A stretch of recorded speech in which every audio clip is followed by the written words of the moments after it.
বিজ্ঞান আজ প্রমাণ করছে মানুষের এই খাবার খাবার পর পাকিস্তানিতে যে যেটা হজম হয় সেটা পিত্ত রস ওখান থেকে তৈরি হয়ে ওই খাবারের উপরে যখন পড়ে ফোটা ফোটা হয়ে তখন খাবারগুলো হজম হতে সাহায্য করে।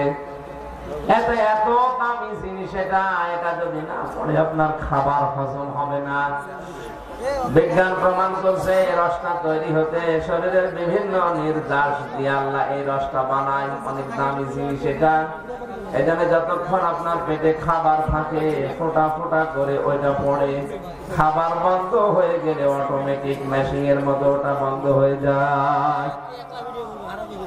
যেহেতু ওটা খাবার হজম করার জন্য লাগে, খাবার না থাকলে ওটা দরকার নেই। এত দামি জিনিস খাবারের নির্যাস দিয়ে ওটা বানানো হয়। আমার আল্লাহ এটা অপচয় করবেন, নষ্ট করবেন, এই জন্য আল্লাহ এটা অটোমেটিক বন্ধ করে দিয়েছেন।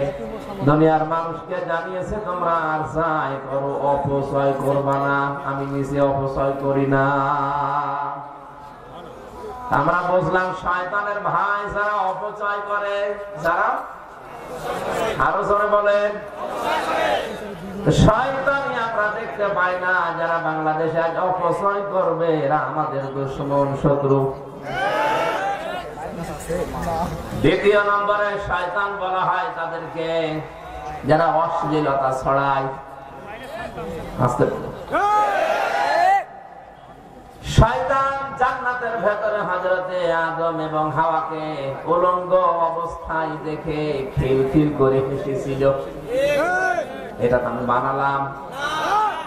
সূরা আরাফের ভেতরে আমার আল্লাহ জানিয়েছেন হযরত আদম এবং হাওয়া তাদের দুইজনের পোশাক যখন খুলে পড়ে গেছে, শয়তানের ইচ্ছা ছিল না যে তাদেরকে জান্নাত থেকে বের করে দেবে। না, জান্নাতে আছেন থাকেন, অসুবিধা নেই, কিন্তু আপনার লজ্জা স্থান আমি দেখবো। এই জন্য শয়তান যৌনতা ছড়াতে ভালোবাসে।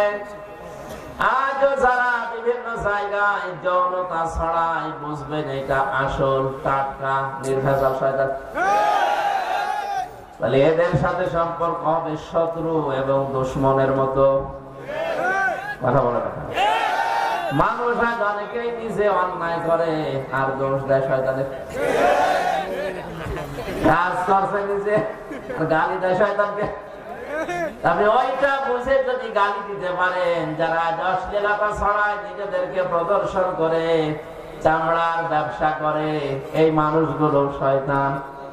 আপনাকে মানা লাগবে এবং শয়তানকে যেভাবে মনে করেন দুশমন, শত্রু, এদেরকেও ঠিক ওই আচরণ আপনার করা লাগবে। মানে আপনি কখন নিজেই শয়তান হয়ে যাবেন টের পাবেন না। শয়তানের আরেকটা কাজ আছে, ও নারীকে পুরুষ বানাতে চায়, পুরুষকে নারী বানাতে চায়।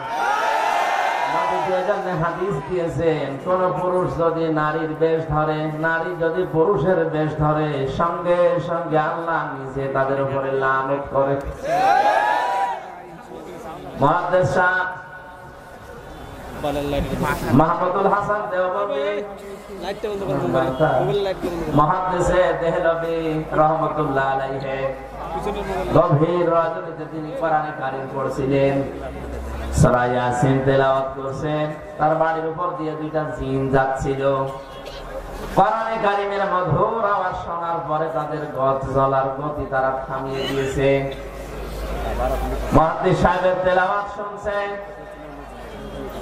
শুনতে শুনতে নিজেরা হারিয়ে গেছে। নিজেদের আকৃতি পর্যন্ত তারা পাল্টিয়ে সর্পের রূপ ধারণ করেছে। জিনদের অভ্যাস হচ্ছে ওরা 24 ঘন্টার ভেতরে যে কোনো এক সময় হয় সাপ নয় বিড়াল, এগুলো হওয়াই লাগবে ওদের। এই জন্য রাতের বেলা অনেকে বের হওয়ার পরে কালো বিড়াল যারা দেখেন, সবগুলো কালো বিড়াল না, ওগুলো দুই একটা জিনও আছে। ওগুলো দেখলে আপনি একেবারে সরাসরি যদি দেখেন বলবেন আস্তাগফিরুল্লাহ অথবা লা হাওলা ওয়ালা কুওয়াতা ইল্লা বিল্লাহ। আর একটু বেশি পারলে আয়াতুল কুরসি পড়ে বুকে ফু দিয়ে নেবেন। নাইলে যদি দুষ্ট হয় আপনার একটা ক্ষতি করে দেবেন।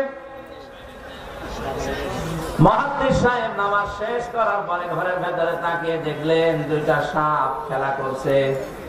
পাশে গিয়ে বললেন, তোমরা যদি জিন হও চলে যাও।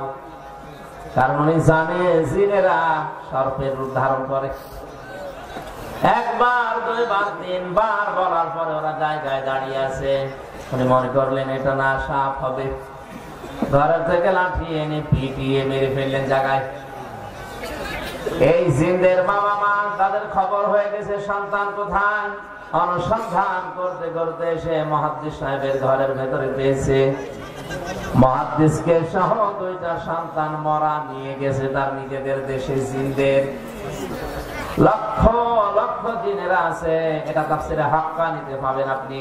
আমি শিক্ষার জন্য বলছি। লক্ষ লক্ষ জিনদের সামনে জিনের পিতা ডাক দিয়ে বললেন, মুহাদ্দিস সাহেব, আপনি আমার দুইটা সন্তান পিটিয়ে মেরে ফেলেছেন। আমি ইচ্ছা করলে কোরআনের নির্দেশ অনুযায়ী আপনাকে মেরে ফেলতে পারি। কারণ কেউ যদি কাউকে হত্যা করে তার তিনটা সুরত আছে। এক নম্বরে তাকে মেরে ফেলা লাগবে। দুই নম্বরে ওই লোকটা যদি জরিমানা দিয়ে দিয়ত দিয়ে তার পরিবারস্থ লোকদের কাছে ক্ষমা নিয়ে নেয়, এটার দ্বারা তার মাফ হবে। আমাদের দেশে মানুষ হত্যা করার জন্য যে ফাঁসির অর্ডার দেওয়া হয়, 30 বছর জেল দেওয়া হয়, এটা কিন্তু কোরআনের নিয়ম না। আমি বহু মানুষকে 3টা বছর জেলে থাকা অবস্থায় মার্ডার মামলার আসামি দেখেছি। জিজ্ঞাসা করে, হুজুর, আমি অন্যায় ভাবে হোক আর ন্যায় ভাবে যেভাবে হোক একটা মানুষ মেরে ফেলেছি, আমার যে সরকার 30 বছর জেল দিবে এই দেশের আইনে, আমার কি মাফ হয়ে যাবে? আপনি যাকে মারলেন এর বিনিময়ে এক কথা হচ্ছে আপনাকে মেরে ফেলা লাগবে। দ্বিতীয় কথা হচ্ছে যদি মেরে ফেলা না হয়, ওই লোকটার আত্মীয় স্বজন যারা আছে, ছেলে মেয়ে, বাবা মা, স্ত্রী, তাদেরকে আপনার, ওরা যদি বলে 20 লাখ টাকা দেন আপনাকে মাফ করে দেব, আপনি যে ক্ষতি করলেন ওই টাকা দিলে আপনি মাফ পেয়ে যাবেন। 20 বছর 30 বছর আপনারা জেল খাটা লাগবে না। এটা ইসলামের নিয়ম ছিল। এটা কি ছিল? কোরআনে কারীম আয়াত শোনালেন জিনেরা, ইয়া আইয়ুহাল্লাযীনা আমানু কুতিবা আলাইকুমুল কিসাসু ফিল কতলা। ওহে যারা ঈমানের দাবি করো তাদেরকে বলছি, হত্যার বদলে হত্যা এটা আমি আল্লাহ লিখে দিলাম। কি করলাম? আরো জোরে বলেন। আল্লাহ কিন্তু ফারাজা শব্দটা দেননি। আলেম যারা আছেন তাদেরকে বলছে আল্লাহ কতিবা দিয়েছেন। ফরজ শব্দ দিলেও তো অর্থ হয়ে যেত, কাতাবা দিলেন কেন? আমি যদি এখন এখানে সভাপতি যিনি আছেন বলি যে এই জমিটা আপনাকে আমি দিয়ে দিলাম মৌখিক, এর কোনো দাম আছে? কারণ জমিও আমার না, এর দেওয়ার ক্ষমতাও আমার নেই। আর আমি যদি এই জমির মালিক যিনি, তাকে দিয়ে দলিলের সই স্বাক্ষর করে লিখে ওনার হাতে বলে যে লিখিত, ওই জিনিসের দাম নেই। আরো আসতে বলে আল্লাহ শুধু ফরজুল শব্দ দিলে দিতে পারতেন, না দিয়ে কতিবা দিয়ে এটা জানিয়েছেন যে বিধানটা ছোটখাটো না, গুরুত্বহীন না, এটা কিন্তু লিখে সই স্বাক্ষর করে দলিল করে দিলাম, এর দাম আছে।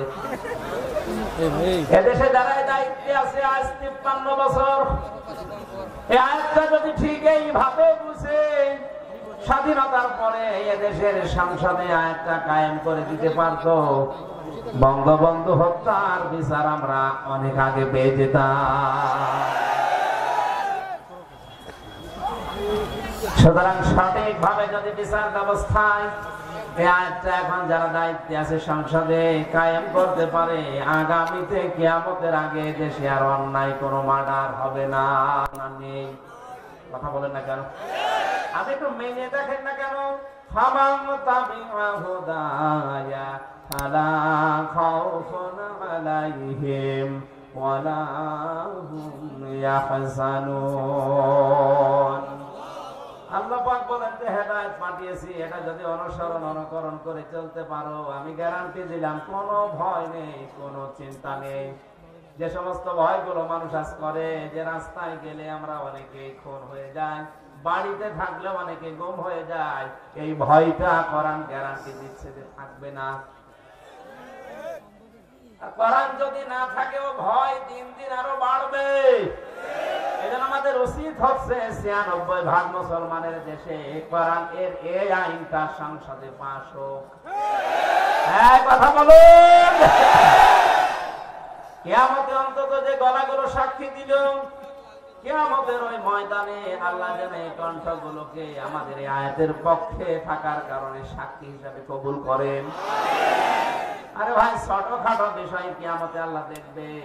ইব্রাহিম নবীর পক্ষে ছিল একটা ব্যাঙ, এই জন্য ব্যাঙের পোশাক আল্লাহ পাক করে দিয়েছে। ইব্রাহিম নবীর বিপক্ষে ছিল একটা কাংলাস, এই জন্য কাংলাস দেখলেই মেরে ফেললে 10টা নেকি হয়। কোরআনের দ্বারা কোনো কাজ কিন্তু হয়নি, কাংলাসের দ্বারা কোনো কাজ হয়নি, ব্যাঙের দ্বারাও কাজ হয়নি। কারণ এমন আগুন জ্বলছিল 1 কিলোমিটার উপর দিয়েও যদি পাখি উড়ে যায় ঝলসে পড়ে যেত। এত বড় বিশাল অগ্নিকুণ্ড, এখানে ব্যাঙের পোশাকের কাজ হবে? বলেন না কেন? কিন্তু ব্যাঙের এই পোশাককে হযরত জিবরাইল দেখার পরে জিজ্ঞাসা করলেন, তুমি যে পোশাক করো কোনো কিছু করতে পারবা? ব্যাঙ তার বলেছিল, ফেরেশতা আমি জানি আমার পোশাকে কাজ হবে না, কিন্তু আমার মালিককে আমি দেখাতে চাই যে আমি তোমার খলিলের পক্ষে আছি, ওই বেটা নমরুদের বিপক্ষে আছি। আল্লাহ এত বেশি পছন্দ করলেন কথাটা, ওই দিন থেকে কিয়ামত পর্যন্ত যত ব্যাঙ আসবে সব ব্যাঙের পোশাককে আল্লাহ পাক বলে ঘোষণা করে দিয়েছেন। এই এদিকে তাকান, একটা ব্যাঙ ইব্রাহিম নবীর পক্ষে থাকার কারণে যদি তার পোশাক পর্যন্ত পাক হয়ে যায়, আমরা যে নবীর পক্ষে আছি তিনি কিন্তু খলিলুল্লাহ না, তিনি হাবিবুল্লাহ। বলেন বলেন, খলিলুল্লাহ আর হাবিবুল্লাহ পার্থক্য কি? খলিল বলা হয় ওই বন্ধুকে যে বন্ধু আমার আল্লাহর জন্য সব করতে পারে, আর হাবিব বলা হয় ওই বন্ধুকে যে বন্ধুর জন্য আমার আল্লাহ সব করেছেন। জোরে বলেন সুবহানাল্লাহ। ইব্রাহিম নবীর পক্ষে থাকার কারণে যদি ব্যাঙের পোশাক পাক হয়ে যায়, আমরা মুহাম্মদুর রাসূলুল্লাহ হাবিবুল্লাহর পক্ষে থাকলে আমাদের জীবন পাক হয়ে যাবে। এখানে আল্লাহর আয়াতের পক্ষে যারা সায় দিলেন, আপনি মানেন না সেটা আলাদা, কিন্তু আপনাকে রায় দেওয়া লাগবে যে আমরা এই আয়াতটা সংসদে দেখতে চাই। হাজারো মানুষ জেলখানাতে, প্রায় 1 লাখের উপরে মানুষ এখন জেল খাটছে সারা বাংলাদেশে। অধিকাংশ গুলোই লক্ষ্য করলে দেখা যায় মার্ডার মামলা। গাজীপুরের কাশিমপুর কারাগারে প্রায় 1200 মানুষ এখনো ফাঁসির দণ্ডাদেশ নিয়ে মাথায় দিয়ে কন্টেম ছেড়ে কাটাচ্ছে। 10,000 মানুষ ওখানে আছে, 4 জেল মিলে প্রায় 1200-1300 মানুষ শুধু ফাঁসির আসামি, এদেরকে ফাঁসি দেওয়া হবে। এদের 1 নাম্বার অপরাধ হচ্ছে মানুষ হত্যা করেছে, এই কারণেই তো ফাঁসি দেয়। জিন্দের পিতা ডাক দিয়েছে, মুহাদ্দিস সাহেব আমি কিন্তু আয়াত অনুযায়ী আপনাকে মেরে ফেলতে পারি, কিন্তু আমার একটা হাদিস জানা আছে, কোন সৃষ্টি যদি তার আকৃতি পাল্টিয়ে ফেলে তাকে মেরে ফেললেও কোনো গুনাহ নেই। আমার সন্তান 2টা তাদের নিজেদের আসল আকৃতি পাল্টিয়ে সর্পের আকার ধারণ করেছে। আপনি যেটা বললেন যে 3বার তাদের বলার পরেও তারা শোনে নাই, এই জন্য আপনি না বুঝতে পেরে মেরে ফেলেছেন। আমি আপনার কোনো দোষ দিতে চাই না, তবে একটা কথা, যে কোরআন শুনতে গিয়ে জীবন গেছে, স্থান ত্যাগ করে নাই। আপনার এই মধুর কণ্ঠ দিয়ে আমাদেরকে ওই কোরআন থেকে একটা কিছু শুনিয়ে বিদায় করেন। মুহাদ্দিস শাহ ওয়ালিউল্লাহ দেহলভী রহমাতুল্লাহ আলাইহি তার মধুর কণ্ঠ দিয়ে কোরআনের সবচাইতে সুন্দর সূরা যেটা সূরা রহমান তেলাওয়াত করে শোনালেন। আর রহমানু আল্লামাল কুরআন খালাকাল ইনসানা আল্লামাহুল বায়ান। হাজার হাজার জিনের অজ্ঞান হয়ে গেছে, হুশ যাদের ছিল তারা সঙ্গে সঙ্গে বলে উঠেছে, কুলু উহিয়া ইলাইয়া আন্নাহু ইসতামাআ নাফারুম মিনাল জিন্নি ফাকালু ইন্না সামি'না কুরআনান আজাবা। অবশ্যই যে ওহী শুনলাম এটা আশ্চর্য কোরআন। শব্দের দিকে খেয়াল করেন, ইয়াহদি ইলার রুশদি ফামান্না বি। এদিকে তাকান, ইয়াহদি ইলার রুশদি ফামান্না বি। যে কয় মিনিটে আমরা কোরআন শুনেছি, এই কোরআন আমাদেরকে হেদায়েতের পথ বলে দিয়েছে। আপনি মনে হয় বুঝতে পারবেন, জেনেরা কোরআন শুনেছিল কয়দিন? মাত্র কয়েক মিনিট। কয়েক মিনিট লাগে সূরা রহমান পড়তে। এই কয়েক মিনিট শোনার পরে তাদের সিদ্ধান্তের দিকে তাকান, ইয়াহদি ইলার রুশদি ফামান্না বি। এই কোরআন আমাদেরকে হেদায়েতের পথ বলে দিয়েছে, আমরা ঈমান আনলাম। ওয়ালান নুশরিকা বিরাব্বিনা আহাদা। জীবন চলে গেলেও কোনদিন আল্লাহর সাথে আমরা শরীক করব না। এখানে আলেম নেই, এই যে আলেম বসে আছে দুইটা, জিজ্ঞাসা করেন মোজারের আগে লান আসলে অর্থ হয় কখনোই না।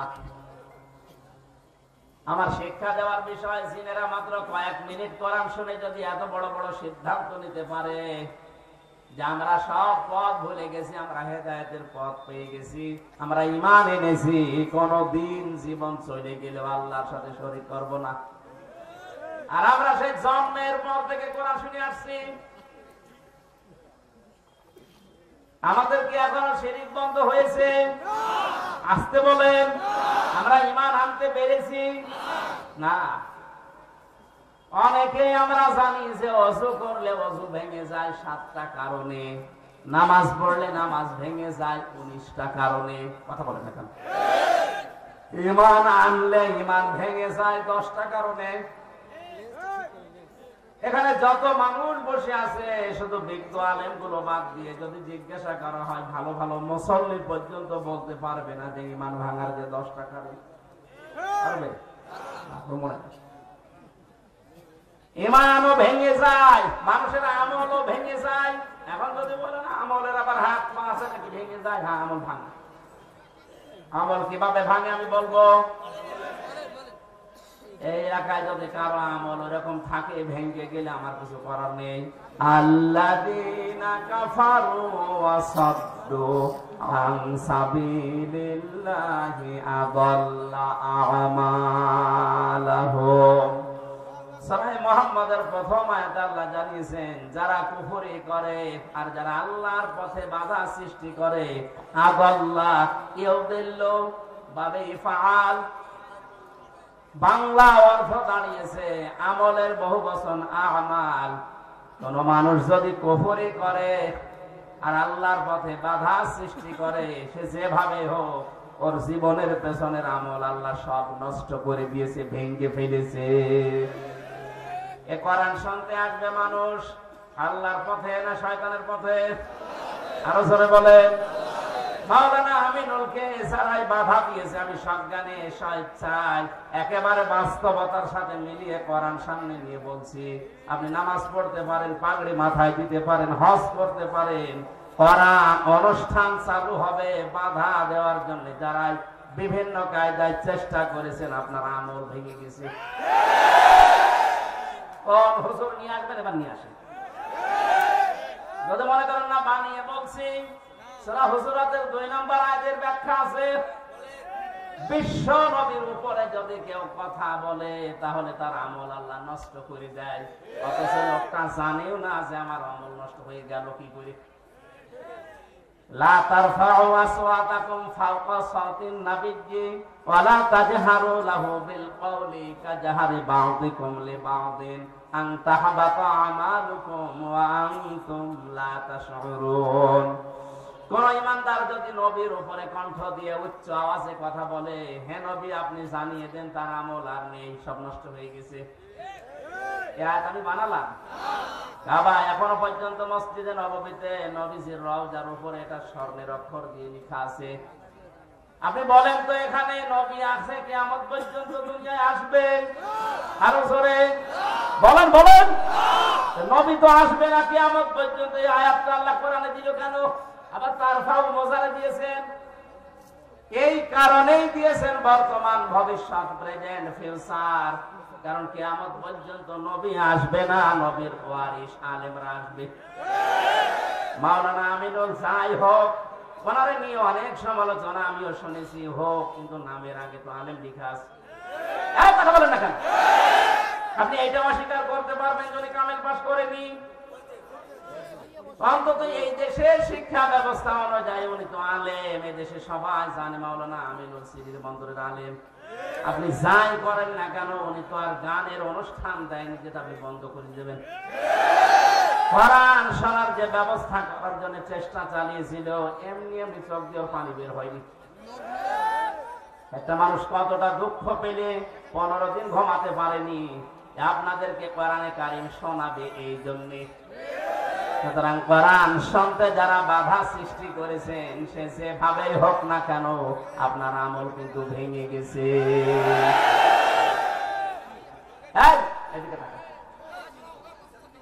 নামাজ ভেঙে যাওয়ার কারণ আমরা জানলাম কয়টা? 19টা। কয়টা? ওযু ভেঙে যাওয়ার কারণ কয়টা?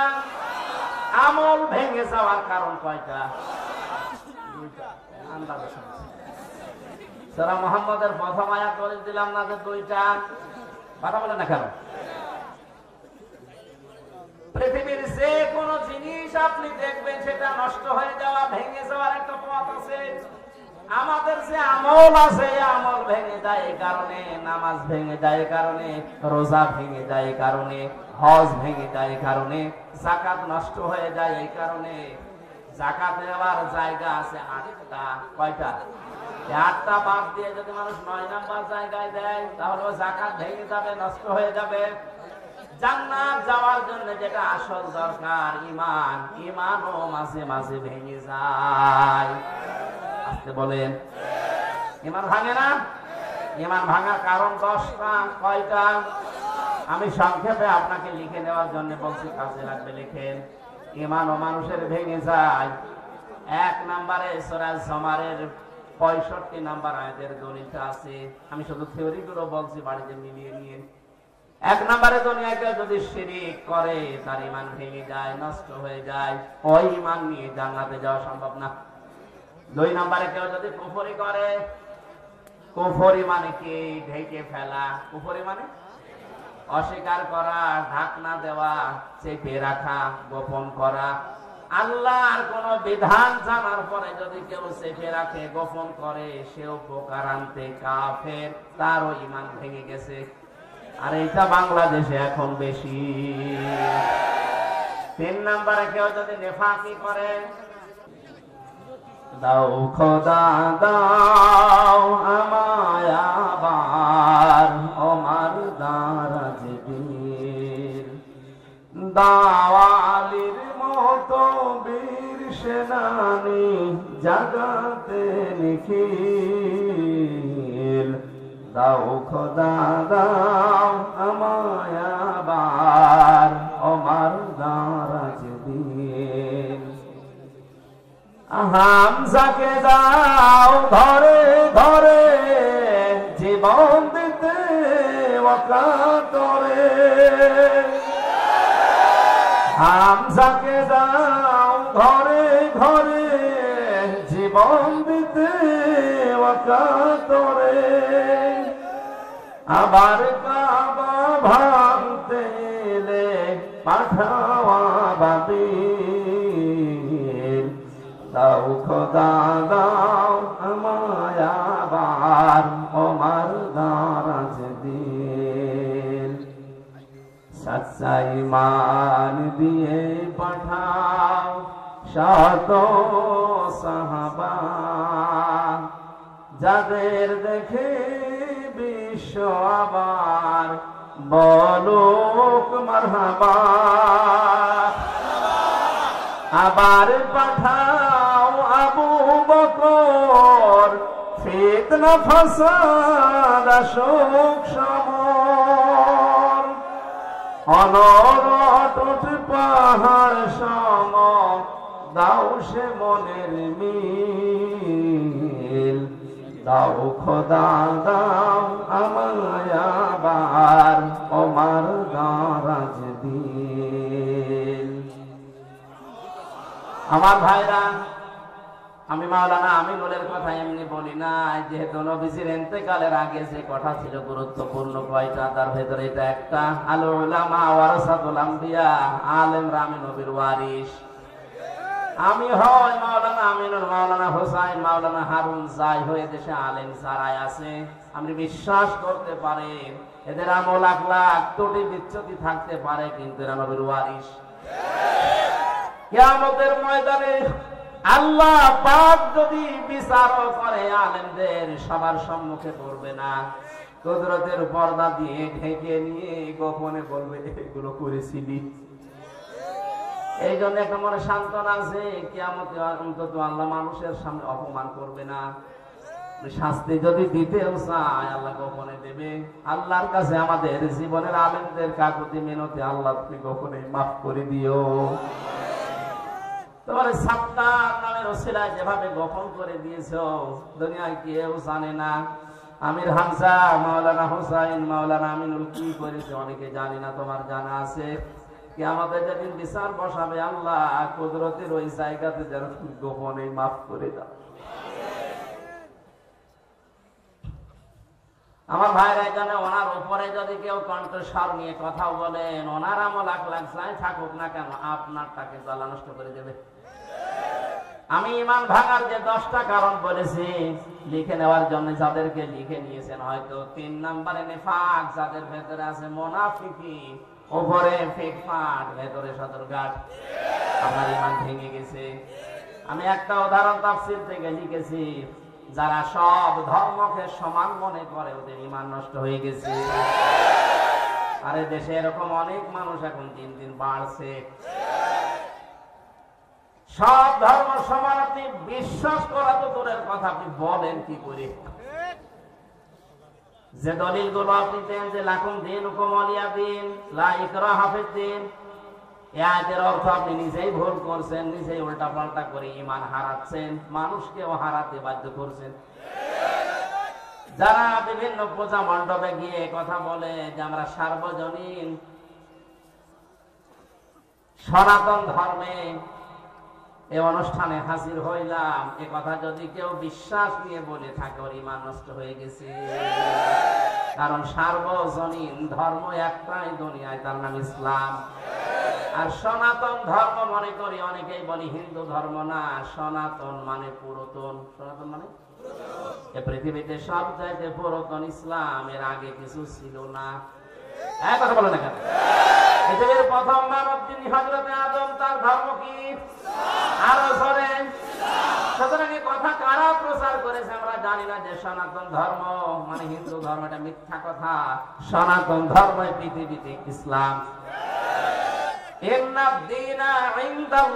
ইসলাম, আল্লাহর কাছে একমাত্র ধর্মের নাম ইসলাম। এই জন্য ধর্মের আগে আলিফ লাম আছে।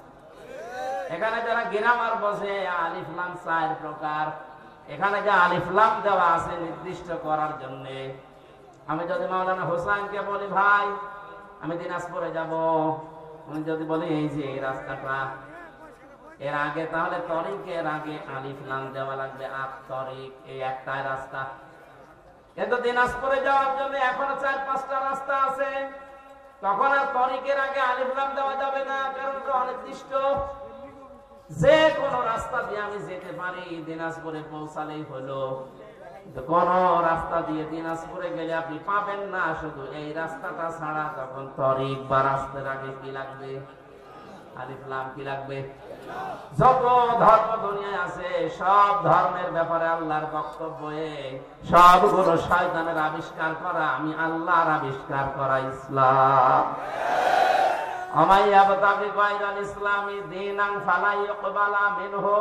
ইসলাম বাদ দিয়ে অন্য কোন ধর্ম নিয়ে, অন্য কোন জীবন ব্যবস্থা নিয়ে কেউ যদি আল্লাহকে রাজি করতে চায়, ওর জীবনের কোনো কিছু আল্লাহ কবুল করছে না, করবে না। তাহলে আয়াতগুলো দ্বারা কি প্রমাণ হয়? সব ধর্ম সমান। আরো জোরে।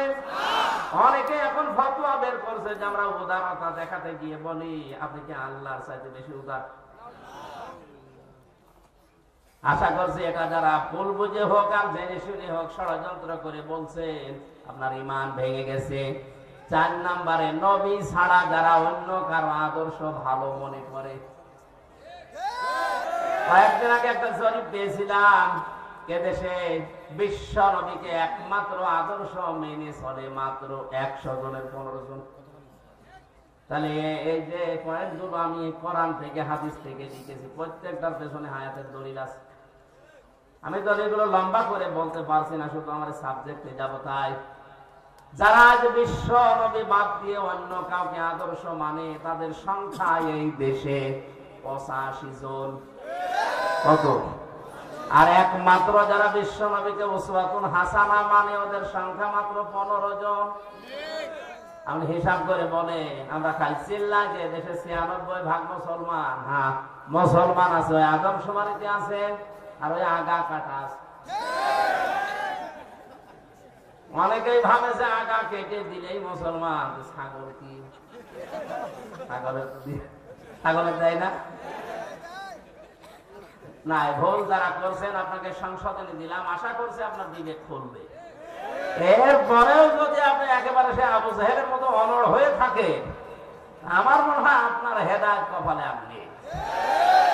5 নম্বরে আল্লাহর বিধান যাদের ভালো লাগে না, এটা সূরা মুহাম্মদের 9 নম্বর আয়াতে আছে।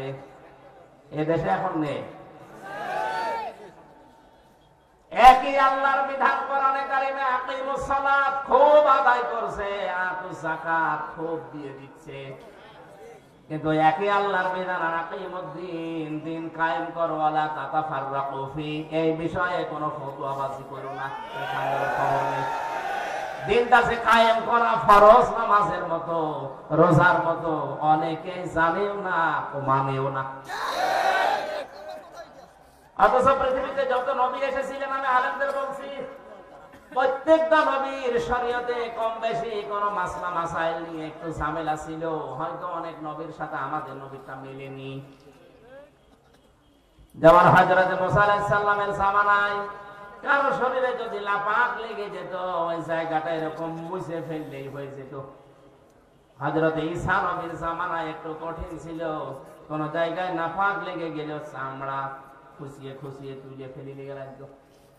আল্লাহ পাক কঠিন দাম দেননি, একেবারে সহজটাও দেননি, আমাদের মাঝামাঝি শরীয়ত দিয়েছেন যে চামড়াও তোলা লাগবে না, আবার মুছে ফেললেও হবে না, 3 বার ধুয়ে ফেলা লাগবে। হ্যাঁ, এই যে মাসলা মাসালে হয়তো বিভিন্ন নিয়ম নীতি নিয়ে মতপার্থক্য ছিল, কিন্তু আদম থেকে শুরু করে আমাদের নবী পর্যন্ত প্রত্যেকের মিশন একটাই ছিল, আনাকিমুদ্দিন ওয়ালা তাতাফাররাকু ফি। নামাজ যেভাবে কায়েম করো, রোজা যেভাবে ফরজ মনে করে করো, দিন কায়েম করা কিন্তু ঠিক ওই রকম ফরজ। আর এই বিষয়ে কোনো পার্থক্য, মত পার্থক্য, ফতোয়াবাজি, দলাদলি চলবে না। আর যত দলাদলি, মত পার্থক্য সব এই জায়গায় এসে, এদেশে মানুষ যত তার চাইতে দল বেশি। এটা মিথ্যা কথা, কারণ এমন লোক আছে 1 দল 2 3 দল করে, যখন সে দল উনি ওই দলের কর্মী। যেদিকে বৃষ্টি পড়ে ওইদিকে ছাতা ধরে, এরকম মানুষ আছে না নেই? আল্লাহর কোন বিধানকে আপনি যদি খারাপ মনে করেন, হ্যাঁ আপনার বুঝে আসছে না, সেটা আলাদা কথা বলছেন। আল্লাহর বিধানকে খারাপ মনে করলে ঈমান নষ্ট হয়ে যায়, ভেঙে যায়, ব্যর্থ হয়ে যায়। 6 নম্বরে দিনের কোন বিধানকে নিয়ে কেউ যদি কটাক্ষ করে, উপহাস করে, মর্যাদা দিতে না চায়, এটা আজ দিন দিন বাড়ছে। আল্লাহর বিভিন্ন বিধান নিয়ে মানে তো না, আর কটাক্ষ করে আর উপহাস করে উড়িয়ে দেয়। আমি একটা উদাহরণ দিচ্ছি আল্লাহর কোরআন থেকে, একটু খেয়াল করে শোনেন। কোরআনের কোন আয়াত বোঝার জন্য কেউ যদি চেষ্টা করে, তার কিন্তু 500 রাকাত নফল নামাজের সওয়াব। ইন্নাল্লাযীনা কাযযাবু বিআয়াতিনা ওয়াস্তাকবারু আনহা লা তুফাত্তাহু লাহুম আবওয়াবুস সামা ওয়া লা ইয়াদখুলুনাল জান্নাহ। আল্লাহ পাক বলেন, হে নবী, নিশ্চয় যারা আমি আল্লাহর আয়াতকে অবিশ্বাস করে, মিথ্যা মনে করে, আর যখন আমার আয়াত দিয়ে ওয়াজ করা হয়, তাফসীর করা হয়, ব্যাখ্যা করা হয়, সতর্ক করা হয়, ও মানুষ সতর্ক না হয়ে অহংকার করে আর উঠে চলে যায়। ওয়াস্তাকবারু আনহা, ইস্তিকবার করে, অহংকার করে, দাম্ভিকতা দেখিয়ে মুখ ফিরিয়ে চলে যায়। লা তুফাত্তাহু লাহুম, তুফাত্তাহু মুসারে বর্তমান, ভবিষ্যৎ, প্রেজেন্ট, ফিউচার, তার জন্য খোলা হচ্ছে না, হবে না। আবওয়াব সামা, বাবের বহু বচন আবওয়াব, বাব মানে দরজা, আবওয়াব মানে দরজা সমূহ, সামা মানে আকাশ, আকাশের একটা দরজাও তার জন্য খোলা হচ্ছে না, হবেও না। এতটুকু আল্লাহ শেষ করেননি, পরবর্তী কথা আরো কঠিন। ওয়ালা ইয়াদখুলুনাল জান্নাহ, ওরা জান্নাতে যাচ্ছে না, যাবে না। আপনি হিসাব করছেন পেছনের হাত দিয়ে। আর যারা আল্লাহর আয়াতকে অবিশ্বাস করেন, কটাক্ষ করেন, মিথ্যা মনে করেন, অহংকার করে মুখ ফিরিয়ে চলে যান, আপনার কিন্তু জীবনের বড় ক্ষতি দুইটা। আকাশের দরজা সব সময় আপনার জন্য বন্ধ, আপনার আমল উঠা বন্ধ হয়ে গেছে। 2 নাম্বার, আপনি জান্নাতে কোনোদিন যাচ্ছেন না, যাবেনও না। আল্লাহ একটা উদাহরণ দিচ্ছেন, হাত্তা ইয়ালিজাল জামালু ফি সামিল খিয়াত। হাত্তা মানে যতক্ষণ পর্যন্ত, ইয়ালিজা মানে প্রবেশ করা, যতক্ষণ পর্যন্ত প্রবেশ না করে সূচের ওই ছিদ্র দিয়ে উট, তার মানে সূচের ছিদ্র দিয়ে উট প্রবেশ করা যেরকম অসম্ভব, ওই মানুষগুলোর আল্লাহর জান্নাতে যাওয়া ওই রকম অসম্ভব। আল্লাহ উদাহরণটা দিয়ে জানিয়েছেন, বান্দা তোর জন্য আমার জান্নাতে যাওয়া সম্ভব না। সুতরাং আল্লাহর আয়াত নিয়ে যারা কটূক্তি করছেন, তারা থামেন, আপনার জন্য জান্নাতে যাওয়া সূচের ছিদ্র দিয়ে উট যাওয়ার মতো কঠিন। আল্লাহ শেষ করে দিলে হয়তো আমি বলতাম না, এর পরবর্তী কথা আরো কঠিন। ওয়াকাযালিকা নাজিসিল মুজরিমিন, আল্লাহ বলেন এইভাবে করে আমি পাপিষ্ঠদেরকে শাস্তি দেব।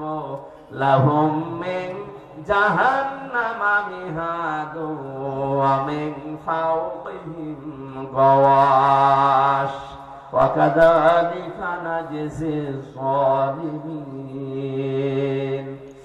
এই যে মানুষগুলো যারা আল্লাহর আয়াত নিয়ে, আল্লাহর কোরআন নিয়ে, আল্লাহর বিধান নিয়ে কটূক্তি করে, উপহাস করে, এরা নামাজ পড়তে পারে, রোজা রাখতে পারে, দাড়ি রাখতে পারে, মারা যাওয়ার সঙ্গে সঙ্গে আমি আল্লাহ কবরটা জাহান্নাম বানিয়ে দেব। আল্লাহ শুধু এতটুকুই দেননি, আল্লাহ এর পরবর্তী শব্দের দিকে খেয়াল করেন, মিহাদু ওয়া মিন ফাওকিহিম গাওয়াশ, ওদের কবরের ভেতরে রাখার সঙ্গে সঙ্গে পেছনে নিচে যে বিছানাটা, এটা হয়ে যাবে আগুনের বিছানা, উপরে দেওয়া হবে আগুনের চাদর। জোরে বলেন নাউজুবিল্লাহ। এই আয়াতটা আমার চোখের সামনে যখন আসে, আমি দেখতে পাই দেশে অনেকেই এখন এই আয়াতে শামিল। অথচ এরকম মানুষ মারা গেলে আমরা অনেকে উপরে ফুল দিয়ে রাখি। কথা বলে দেখেন, সারা জীবন যে আল্লাহর আয়াতকে উপহাস করে, ঠাট্টা করে, আল্লাহর বিধানকে যার পছন্দ হয় না, এ মানুষটা মারা গেলে উপরে ফুল কেন, 2 তলা বিল্ডিং কেন, 15 তলা বিল্ডিং বানিয়েও কাজ নেই। কারণ আল্লাহ নিজে ওরে জাহান্নামের চাদরের বিছানা দেবে, জাহান্নামের চাদর দিয়ে ঢেকে দেবে। জোরে বলেন নাউজুবিল্লাহ। আমার ভাইরা, যেন ঈমান যেন আপনার ভেঙে না যায়, সতর্ক থাকবেন। 7 নম্বরে যারা জাদুকর, এদের ঈমান ভেঙে যায়, এলাকায় মনে হয় নেই। 8 নম্বরে মুসলমানদের বিরুদ্ধে যারা ষড়যন্ত্র করে, এটা এখন বেশি। কথা বলেন না কেন? মুসলমানদের বিরুদ্ধে, মানুষের বিরুদ্ধে না, মুসলমানদের বিরুদ্ধে যারা ষড়যন্ত্র করে, এই লোকটার ঈমান ভেঙে যায়। মান সালিমাল মুসলিমুনা মিন লিসানিহি ওয়া ইয়াদিহি, ওই লোকটাই আসল মুসলমান, যার হাত থেকে, মুখ থেকে মানুষেরা নিরাপত্তা পায়। ঠিক আছে,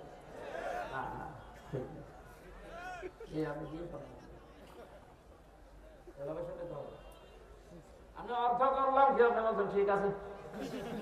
মান সালিমাল মুসলিমুনা মিন লিসানিহি ওয়া ইয়াদিহি, ওই লোকটাই প্রকৃত মুসলমান, যার হাত থেকে, মুখ থেকে মানুষেরা শান্তি পায়। ঠিক আছে, আলেম বলে,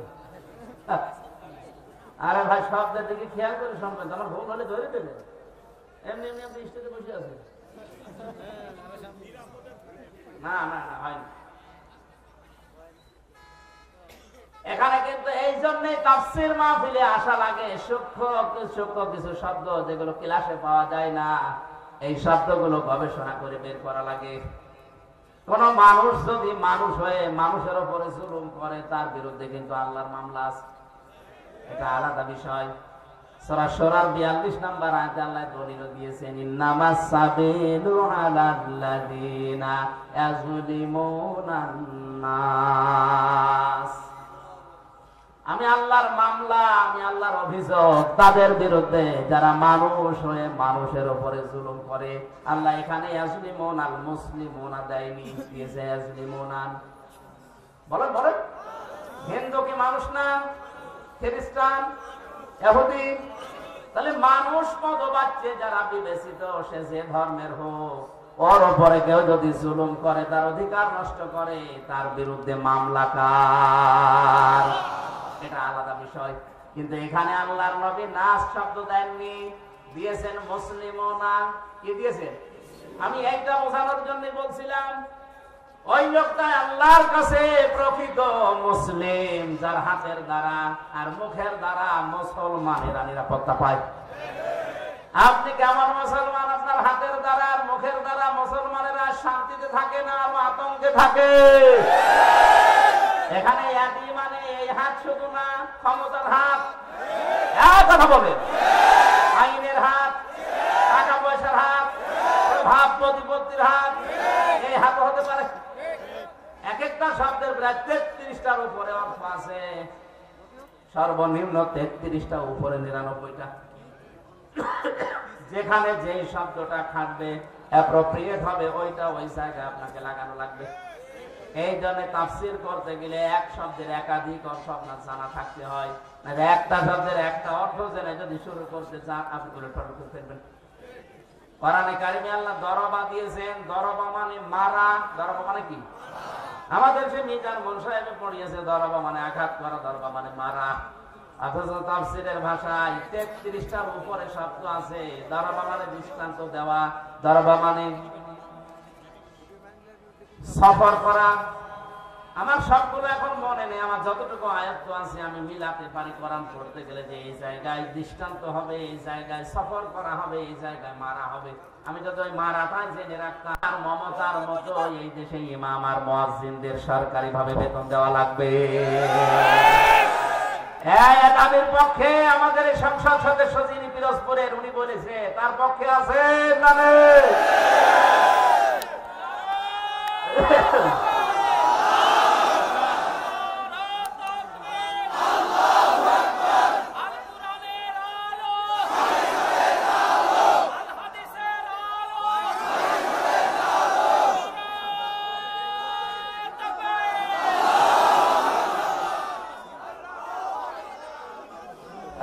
পৌরসভার মেয়র যিনি আছেন, ড্রেন পরিষ্কার করেন, টয়লেট পরিষ্কার করে, তার যদি বেতন দেওয়া যায় 3 লক্ষ 3.5 লক্ষ, মসজিদের ইমামের বেতন আর মুয়াজ্জিনের বেতন দিলে আমাদের প্রধানমন্ত্রী পাইবে না?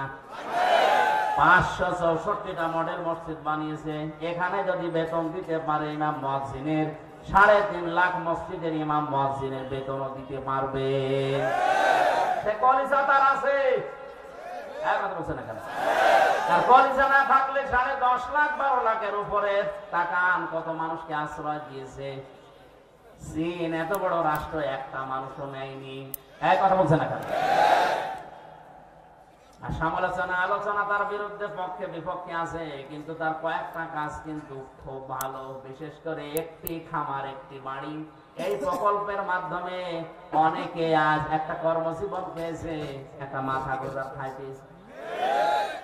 প্রধানমন্ত্রীর জীবনে কিছুই যদি আল্লাহর ভালো না লাগে, এই কাজটা ভালো হবে, কারণ এটা কোরআনে কারিমের সূরা মুদ্দাসসির থেকে নেওয়া।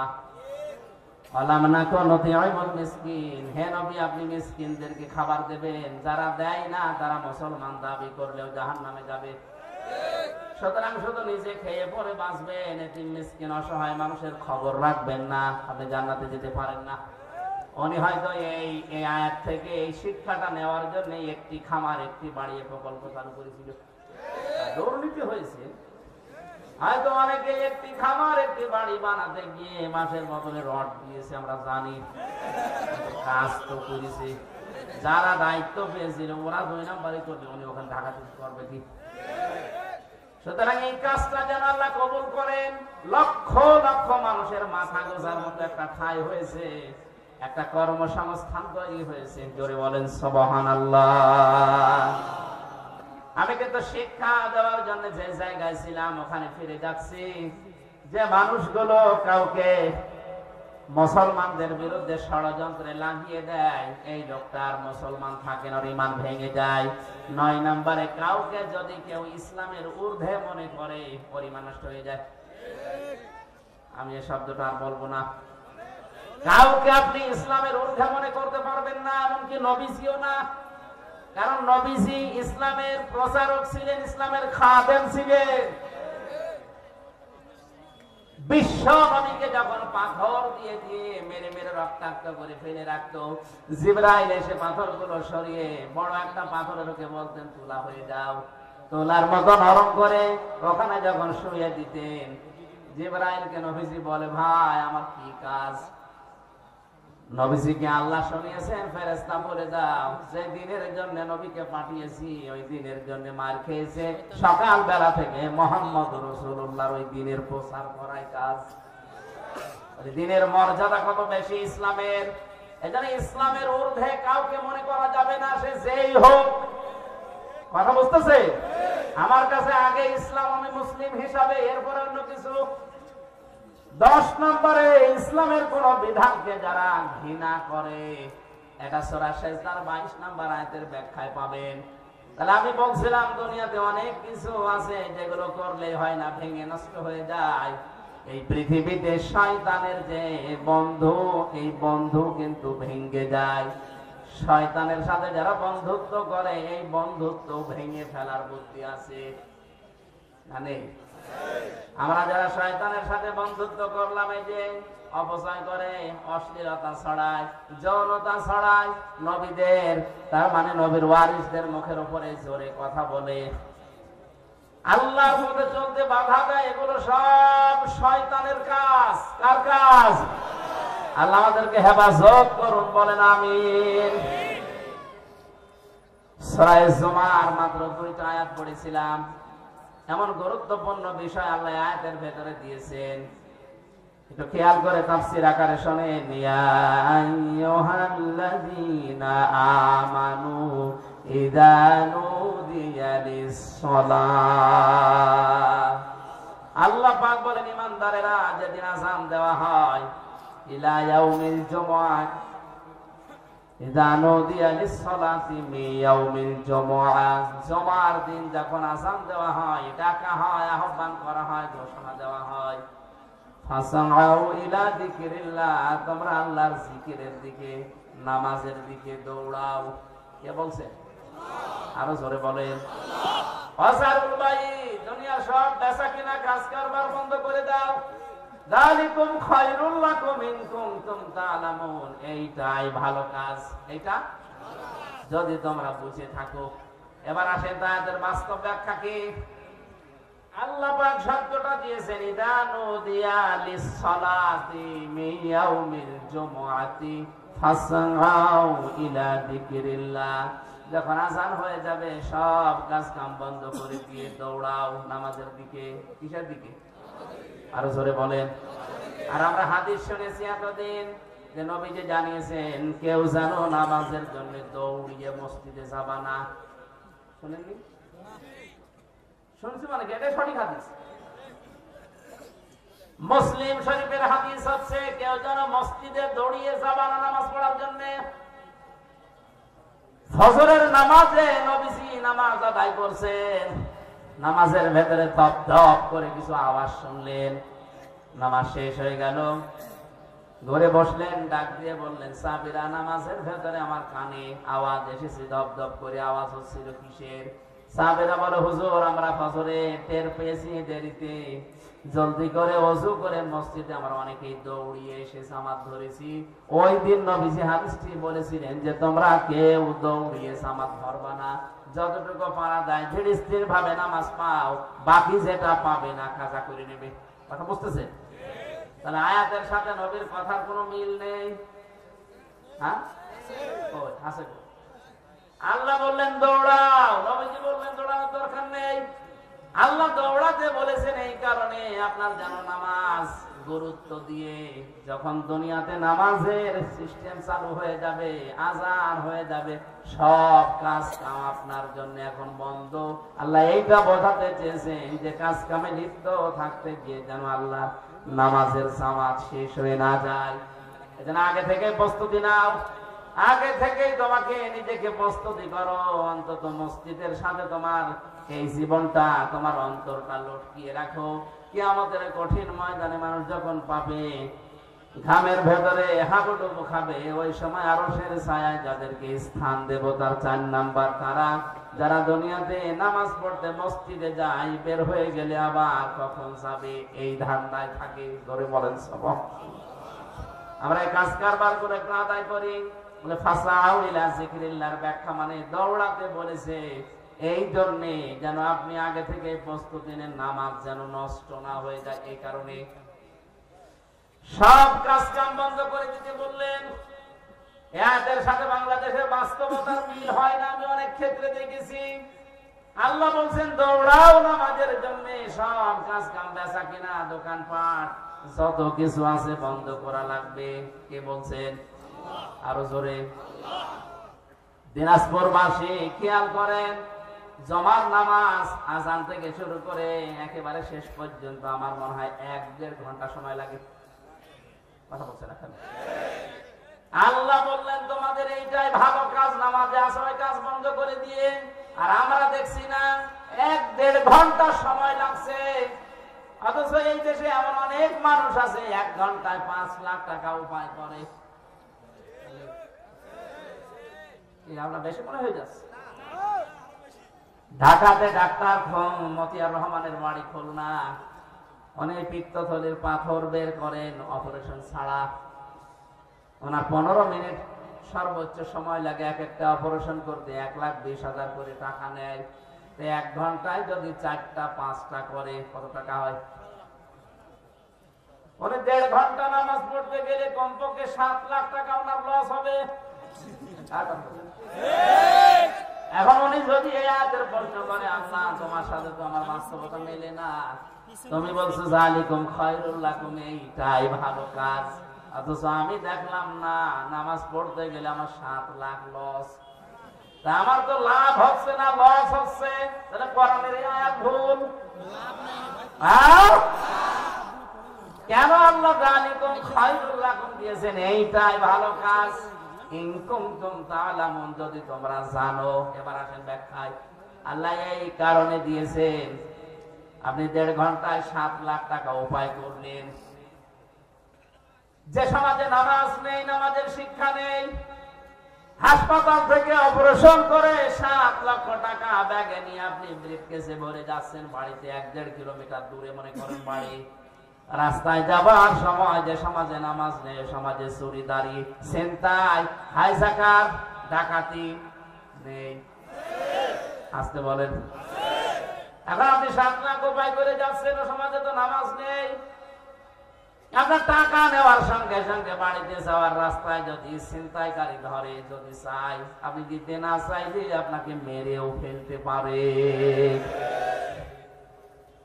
আল্লাহ এই কারণে নামাজের গুরুত্ব দিলেন। কারণ নামাজ যদি কায়েম হয়ে যায়, নামাজের শিক্ষাগুলো যদি ব্যক্তি, পরিবার, সমাজ, রাষ্ট্রে এসে যায়, 7 লাখ না 7 কোটি টাকা সঙ্গে নিয়ে গেলেও তোমার মনে আল্লাহ ছাড়া আর কোন চোর, ডাকাত, হাইজাকার, ছিনতাইকারীর ভয় থাকবে না। এরকম একটা পরিবেশ আল্লাহর নবী মদিনায় গঠন করেছেন না করেন নাই? আরো জোরে। একবার অবধি দেখতে মনে চায় না যে নামাজের সমাজটা বাংলাদেশে কায়েম হলে কি করে হাইজাকার মুক্ত, সন্ত্রাস মুক্ত, দুর্নীতিবাজ মুক্ত, সাদাবাজ মুক্ত, চোর ডাকাত মুক্ত একটা জীবন কিভাবে চালানো যায় শান্তিতে, ওটা দেখতে মনে চায় না? আরো জোরে বলে চায় না? আল্লাহ এই জন্য এটা বলেছেন যালিকুম খায়রুল লাকুম, এটা ভালো। এজন্য নামাজ কায়েম করো, নামাজকে দাঁড় করাও। হ্যাঁ, নামাজ যখন পরিবারে, সমাজে, রাষ্ট্রে কায়েম হয়ে যাবে নামাজের শিক্ষাগুলো, তখন আর মসজিদে বসে থাকার দরকার নেই। ফাইদা কুদিয়াতিস সালাতু ফান্তাশিরু ফিল আরদি ওয়াবতাগু মিন ফাদলিল্লাহ। নামাজ যখন শেষ হয়ে গেছে, এখন আর মসজিদে থাকা যাবে না, এখন ছড়িয়ে যাও, ছিটিয়ে পড়ো, অনুসন্ধান করো আল্লাহর রিজিক। আল্লাহর কি? আরো জোরে। বিধান হচ্ছে দুইটা, একটা নামাজ পড়ো আর একটা ছড়িয়ে পড়ো। খেয়াল করে, তাহলে নামাজও ফরজ, জমিনে হালাল রুজির জন্য চেষ্টা করা, কষ্ট করা। আরো জোরে। আল্লাহ কিন্তু নামাজের আগে ওয়াজকুরুল্লাহ দেননি যে নামাজের আগে তোমরা আল্লাহ বেশি বেশি জিকির করো, বলেননি। কিন্তু ওয়াজকুরুল্লাহ কাসীরা দিয়েছেন ওয়াবতাগু মিন ফাদলিল্লাহর আগে। তোমরা যখন অনুসন্ধান করতে যাবে রিজিক জমিনে, তখন কিন্তু আল্লাহর জিকির, আল্লাহর স্মরণ ভুলে দিও না। কারণ আমি আল্লাহ জানি নামাজে দাঁড়িয়ে মানুষ এমনি আমাকে ডাকবে, কিন্তু বাস্তবতায় গিয়ে, কর্মজীবনে গিয়ে, প্র্যাকটিক্যাল লাইফে গিয়ে যদি আমি আল্লাহর কথা মনে না থাকে, ওখানে দুর্নীতি হওয়ার সম্ভাবনা আছে না নেই? এখানে নামাজের ভেতরে অনেককে দেখা যায় কাকুম কাঁদতেছে, নামাজের গুরুত্বও দিয়েছে, কিন্তু কর্মজীবনে যে এই জিকিরটার স্মরণ করে না, এই জন্য ঘুষ খায়, সুদ খায়। আরো জোরে বলেন। ভার্সিটিতে থাকাকালীন একবার মাস্টার সার্টিফিকেট নিয়ে আসতে গেছে, যার কাছে গেলাম, বললাম স্যার সই করে দেন, একটা সিল মেরে। অনেক আমারে বলছে হামসা তাড়াতাড়ি কর। বলছে স্যার আমি তো তাড়াতাড়ি করছি। কিছুক্ষণ পরে আমার বলছে তাড়াতাড়ি কর, আমি জোহরের নামাজে জামাত ধরবো। আমি বলছি আমি তো তাড়াতাড়ি করছি, আমি গাড়ি ধরবো। মাথা নিচু করে বলছে 1000 টাকা বের কর। তো আমি জামাত ধরবে? কিসের জামাত আপনার? এইটা একটা আসল জামাত। সরকার আপনার কাছে 8টা ঘন্টা কিনে নিয়েছে, 45,000 টাকা বেতন আপনার। কথা বলেন না কেন? আপনি মাত্র 10 মিনিট নামাজ পড়তে যাবেন শহরের, এই 10 মিনিটের জন্য এত তাড়াতাড়ি করছেন যে তাড়াতাড়ি কর, আমি জামাত ধরবো। আপনাদের 8 ঘন্টা জামাত এখানে চলছে। ছেলে মেয়েরা আসবে, সই করে ছেলে মেরে দেবেন, এইটাই আপনার জামাত। কথা বলেন না কেন? আল্লাহ এই জন্য বলেছেন কর্মজীবনে যে যেন আমাকে ভুলেছেও না, আমার জিকিরটা ওই জায়গায় আরো বেশি করো, তাহলে এই দেশে দুর্নীতি হবে না। আয়াতের শেষে ছিল লাআল্লাকুম তুফলিহুন, যদি এটা করতে পারো আমি আল্লাহ বলছি তোমরা সফল হয়ে যাবে। জোরে বলেন সুবহানাল্লাহ। এই জন্য আমরা যদি আল্লাহর রিজিক, অনুগ্রহ পেতে চাই, আল্লাহর দয়া পেতে চাই, এদিকে তাকান, আল্লাহর অনুগ্রহ যদি কেউ পেতে চায় তাহলে জমিনে আসা লাগবে। আর আল্লাহর রহমত যদি কেউ পেতে চায় মসজিদে যাওয়া লাগবে। মসজিদে ওঠার সময় বলা হয় আল্লাহুম্মা আফতাহ লি আবওয়াবা রাহমাতিক, হে আল্লাহ তোমার রহমতের দরজা আমার জন্য খুলে দাও। কথা বলেন না কেন? আর যখন বের হয় মানুষ তখন কি চায়? আল্লাহুম্মা ইন্নী আসআলুকা মিন ফাদলিকা, এই যে ফজল, অনুগ্রহ, হে আল্লাহ আমি তোমার কাছে আশা করি, চাই যে তুমি আমার রিজিক দাও, ফজল দাও। এখানে ফজল মানে রিজিক, ফজল মানে কি? তাহলে আমাদের কাজের সময় কাজ করা লাগবে, আর নামাজের সময় দুনিয়ার সব স্টপ, নামাজ পড়া লাগবে। এখন থেকে সিদ্ধান্ত নিয়ে যান, যত কঠিন পরিস্থিতি তৈরি হোক না কেন, ফরজ নামাজ আমি জীবনে আর ছেড়ে দেব না। হ্যাঁ, আমি আর যাই করি না কেন, ফরজ নামাজ, নামাজ শেষ হয়ে গেলে মসজিদে আর বসেও থাকবো না, কারণ আল্লাহর নির্দেশ ফান্তাশিরু ফিল আরদি ওয়াবতাগু মিন ফাদলিল্লাহ। নামাজ শেষ হয়ে গেছে, এখন জমিনে ছড়িয়ে পড়ো, এ নির্দেশ কার? নবীজি জানিয়েছেন আল কাসিবু হাবিবুল্লাহ, যারা কাজ করে খায় জমিনে এরা সাধারণ মানুষ নয়, আল্লাহর বন্ধু। আমরা আল্লাহর বন্ধু খোঁজার জন্য সেই চট্টগ্রামে যাই, বরিশালে যাই, সিলেটে যায়, ফরিদপুরে যায়, কে বলেছে ওগুলো আল্লাহর বন্ধু? যারা কাজ করে খায় না, বসে বসে খায়, ওগুলো আল্লাহর শত্রু। আল কাসিবু হাবিবুল্লাহ, যারা উপার্জন করে খায়, কাজ করে খায়, এরা কার বন্ধু? কাজটা যত ছোট হোক কোনো অসুবিধা নেই। এই যে মাইক তুমি নিয়েছো যারা, এরাও কাজ করে খায়, রাস্তা ঝাড়ু দেয়, এরাও কাজ করে খায়। এজন্য আয়াতের শিক্ষা হচ্ছে নামাজের সময় হয়ে গেলে দুনিয়ার সব আমার কাছ থেকে মাইনাস হয়ে যাবে। নামাজের সময় হয়ে গেলে দুনিয়া বলে আমার আর কিছু নেই, আমার এখন আল্লাহর বিধান সামনে, নামাজ শেষ, এখন আমাকে যাওয়া লাগবে কর্মজীবনে রিজিক তালাশ করার জন্য।